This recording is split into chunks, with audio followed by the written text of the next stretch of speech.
Another week, another podcast. We've made it to Friday. It's a bit of a different one because I'm actually chatting with Craig Breeze from the Innovation Centre by Arnold Cark here in Stafford. Now, Craig Breeze is actually an innovation genius. Hello.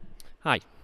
Bit of a title that, isn't it? It's a bit like a wizard or something like that. It is a little bit different to kind of wrap your head around, but what we essentially are is just educators. So we're here to help support visitors, learn about everything to do with alternative fuel vehicles.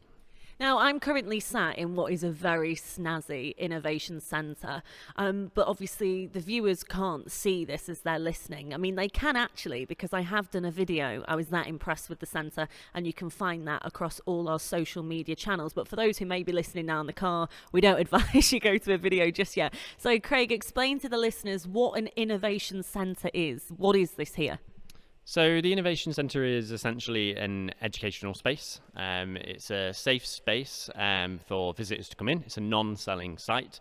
We have over 40 vehicles on site from a whole wide range of manufacturers, and even ones that Arnold Cark don't necessarily represent. You can come in, you can learn about the vehicles, how to charge them, where to charge them. You can even learn about the history of electric vehicles if you'd like, and even things like low emission zones, and have a chat about the environment. If that's what you want to talk about, that's what we're here for. Overall, yeah, we're just an educational space. So it's non-selling, there's no sales pitch at the end or anything like that. You can just come in and learn. I love that. I really, really do. But why has Arnold Cark backed this? I mean, we're so grateful that they have. But how did that kind of even come about, Craig? Well, as you know, the industry is changing. Eventually, we are going to go down the line of full electric vehicles, and who knows what else down the line with hydrogen coming around. Arnold Cark want to get ahead of the curve. We want to be a part of that support system and that part of that solution. We don't want to be on the back foot, and we don't want people to be on the back foot either. The thing is, with electric vehicles, there's a lot more to learn. There's numbers that people don't quite understand or might not know about. The cars are a lot more technological now, and some people might not find that a bit more difficult. And that's why Arnold Cark's done it. It's to not only help our visitors, but also train our staff as well, so we can give the right information, and then visitors can take that information away and make a choice based on that. I think it's brilliant. I really, really do. And as I say, there is a video. So when you do stop the car and you get a chance, I do go to our social media pages and check it out, because it's a fantastic space. And I love that we're doing the podcast here today. So I think it's only right that we crack on and I ask you some questions. So let's go. Now, there is a significant lack of charge points.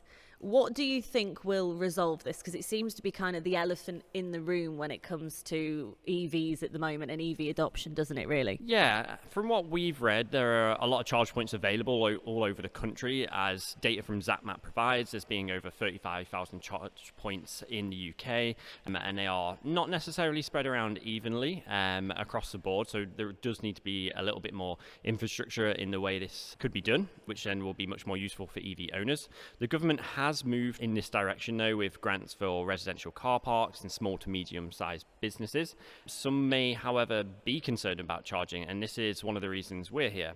We can help guide them through the chargers available to them and give them advice on maximizing their range and their vehicle between charging.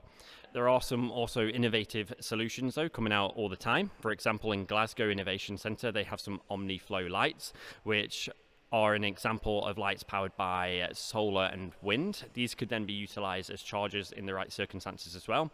There's also plenty of companies with innovative ideas to help bridge the gap to solve the charging problem. So some like countries like Norway, they've done really well with their EV adoption and charging infrastructure, but it's not one size fits all, so we just need to find the right solutions for our country. Do you know, that's so true, and it's so important that people go over all of the options and where we are, because I think people like to highlight the fact that, you know, we're not there yet, but it's like, no, but there are various solutions out there. Now, speaking of solutions, this is quite an interesting one for you, Craig. Do you think battery swapping is a solution for range anxiety? It's been at the forefront of our focus this week, asking our listeners. So now, obviously, I'm asking you, what do you think of battery swapping? Is it the solution for range anxiety? It certainly can be a massive aid to range anxiety and part of the charging solution. Every country is looking for solutions to their own needs, and it is definitely one of the options that is being explored. Obviously, China's exploring that a lot. The UK isn't a huge country though, so we could also look to utilize other technologies alongside the standard charging locations.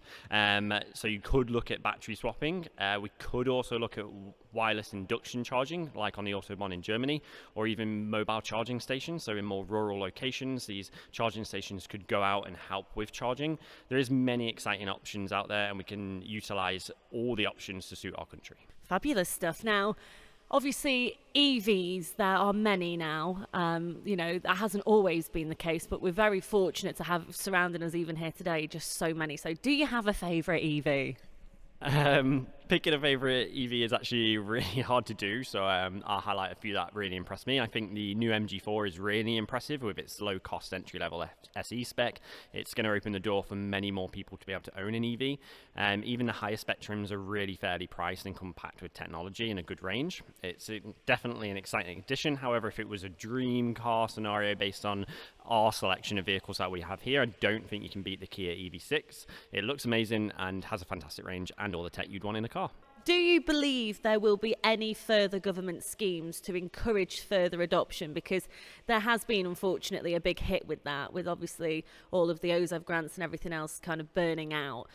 Do you think the government will back it again, or do you think they kind of feel like they've set us on our way and it's now just for the general public to just adopt EVs?